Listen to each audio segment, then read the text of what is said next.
Hello everybody and welcome to this campaign let's play for Norska in Total War Warhammer. Today we're looking at the faction of Wintertooth, led by the Troll King Throg. Throg is the lord of the monstrous horde, which allows him to focus on buffing his troll units with physical resistance while reducing their upkeep costs.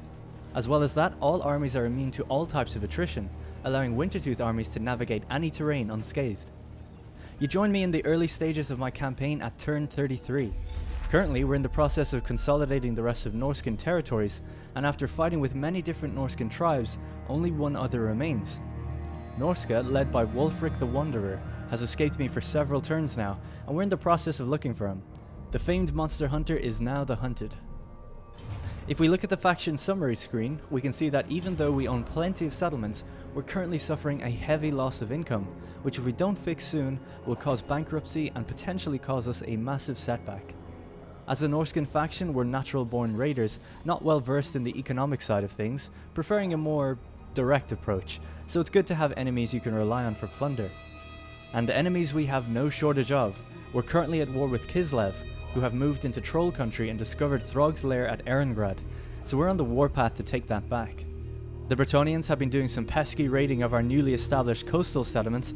No doubt some plucky squire is looking to gain himself some notoriety and earn some knightly vows. We'll see to it that no Bretonnian will ever cross the Middle Sea to the north again. Lastly, as I mentioned, we're on the hunt for the last remaining Norskan tribe leader, Wulfric the Wanderer, so that we can claim the north for ourselves, and that's where we're going to start our turn. So if we look at Throg and his army, we can see that we've got a fairly diverse army with a lot of inexperienced early units, and a focus on trolls because of the unique buffs we have. Taking a look at his skill tree, I spread his skills out evenly between his personal skills, battle effects and campaign effects, most notably the Icy Wrath and Frostbitten skills that are buffing my trolls even further. Throg also starts off with a powerful Vomit ability, whose descriptive text does it more justice than I ever could. Other notable skills I've yet to unlock are the Masters of the Fen, giving a large level boost to new agent recruits, Mutant Regeneration and King of Trolls, which grant a replenishment buff and an upkeep reduction in Trolls and Fimir Warrior units. Now I'm fairly sure Wulfric is hiding out in Longship Graveyard, but we'll have to pass the undefended settlement of Icedrake Fjord before we get there. Seeing as we're hurting for money, we'll stop by and say hello. Alright, so this is an easy win, so we'll auto-resolve this. Great, now that we've captured the settlement, we can decide what we want to do with it. We can outright occupy it, as it is a Norskan settlement, bringing it under our domain, or we can sack it, taking the spoils and leaving the remains to Wulfric. Or, our last option is that we can raise the town in honor of one of the Norskan gods. There are 4 Norskan gods that we can gain favor with: the Hound, the Crow, the Eagle and the Serpent, each of them giving us different benefits. If we raise the town in honor of one of them, the other 3 will lose favor, so there is a balancing act to be struck, and there's no way to pledge your allegiance completely to all 4. Each god has 3 tiers of support. At their highest level, the Hound will increase the unit experience gain rates and give us a unique unit. The Crow will unleash a devastating plague across the world, giving us an immunity. The Eagle will allow us to field a mighty Lord of Change, and the Serpent will grant us a specialist Chaos Sorcerer. As our income has been an issue I've been trying to resolve for a while now, we'll erect a monument for the Serpent, which should push us over the edge to receive an upkeep reduction for all of our units, something that we're very much in need of. Allegiance, my lord. The scales of the Serpent crush with the power of violent seas. All shall fear what slithers from the depths of Norska. And there we have it. Our upkeep has been reduced a tad, buying us a little bit more time. You can actually see the statue of the Serpent on the map that we're leaving behind as a reminder of what happened here. Still no sign of Wulfric, however, so we'll move our sorcerer to Longship Graveyard to scout out if he is there or not. Yep, as expected, Wulfric is hiding out in Longship Graveyard, likely licking his wounds from a previous battle with the now dead Norskan tribe. It'll take us a couple of turns to get to him though, but I don't think he'll be going anywhere. Now over to Kislev. Our march southwards towards Erengrad continues with my secondary army led by Halvthor Bardengard. After raising Zoishenk and Fort Stragov in honor of the gods, Bardengard has been in raiding camp stance replenishing his troops, but I think he's now strong enough to push on Erengrad, which seems undefended. We can't quite make it there in one turn, but we can switch to raiding stance even after we've spent all of our movement points to help soak up some extra income. Now, we've already brought our expenses down by nearly 1,000 gold, so we're on the right track. I think that's all we have to do for this turn, so let's end it.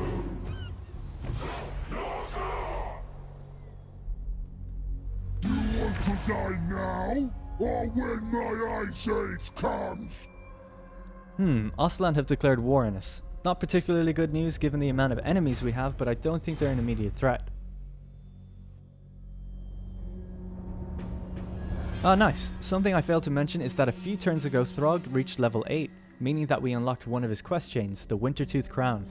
Our first order of business was to build a Plunder Hall, which we've just done now, and now we're tasked with having 3 units of ice trolls in Trogga's army. If we check the Mountains of Hell, we can see I've built a Plunder Hall here, and also have an Obsidian Quarry, one of the new resources in the game that we're mining. I've also built my Chaos Totem here, granting me access to feral mammoths. They're a huge financial investment, but definitely worth it. We can also see that the only real financial building we can build is the Slaver's Camp, but even that, fully upgraded, will only give us 300 gold per turn. So as I mentioned before, the Norscan tribes, much like a horde, need to rely on raiding and sacking to get the bulk of their income. So let's move Trogga to attack Wulfric. Alright, looks like we're just out of range of Longship Graveyard, but now we're in the territory where we might as well switch to raiding stance to gobble up some extra income. And while we have him here, let's get our Shaman Sorcerer Sigwolf Packmaster to sabotage a building. As we are on their doorstep and they have a fairly hefty recruitment building there, it's likely Wulfric will try to bolster his defense and recruit new units, so we'll target that recruitment building and hopefully stop Wulfric growing his army. Excellent. Hopefully that should stop Wulfric, and looks like we've ranked our Shaman up, so we'll assign him a new skill to make him more skilled at his espionage. Speaking of espionage, our Skinwolf Sven Seastrider is now in range to perform an assassination on this dirty Bretonian that has been hanging around the coast. We don't have the means to send an army over here just yet, but the Bretts are too weak to take our town because of attrition.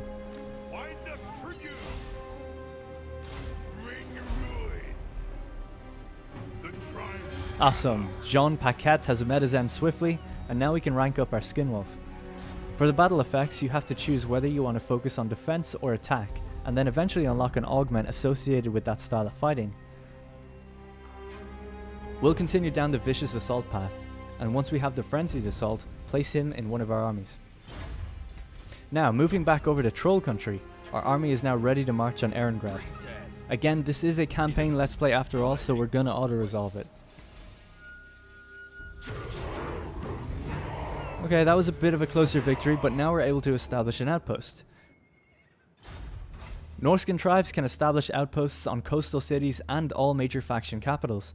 They do this so they can reap those capitals' unique benefits, and as Erengrad is the home of Trogga, it's both a personal goal to retake it, and it also has a great faction benefit for Wintertooth also. Magnificent. Norska spreads like a plague on the world with each outpost you establish. Oh, it seems like we completed the next part of our quest also. We were lucky enough to already have 3 ice trolls in our army, so now we have the much tougher goal of sacking 3 settlements falling under the domain of the Empire. So, if we check out Erengrad, we can see the unique building, the Cave of the Rocky Throne. This building delivers a faction-wide buff of minus 20% reduction in cost for all trolls and Fimir warriors, and a plus 3 unit experience of troll and ice troll units. So getting this building early on really does pay dividends for the rest of your campaign.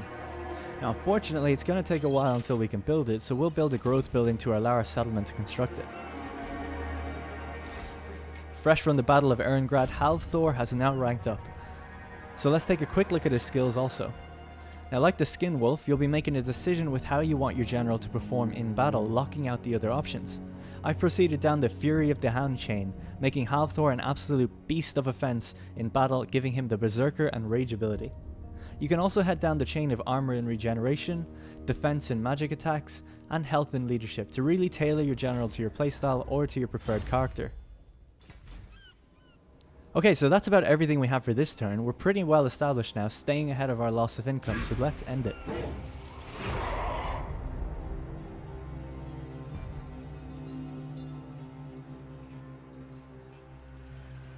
Aha, now this is interesting.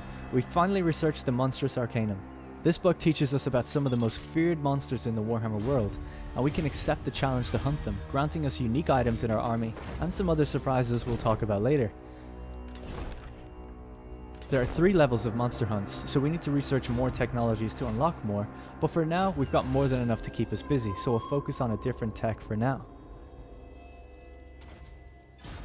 Alright, now for the main event. Let's move over to Wulfric and send Throgg's army in. Now I'll have to fight this battle out, but in the interest of time we'll have to skip over it and see the outcome. So, a Pyrrhic victory. It was a tough fight, but Wulfric has been bested. We'll sack the town of Longship Graveyard to take on a load of income. So because of the tribal nature of the Norskins, Wulfric is now a shell of his former self in the eyes of his people. So what we can do is demand a confederation, and he'll have to accept.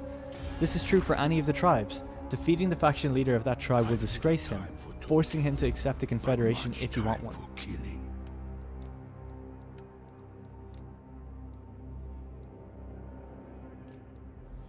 Awesome!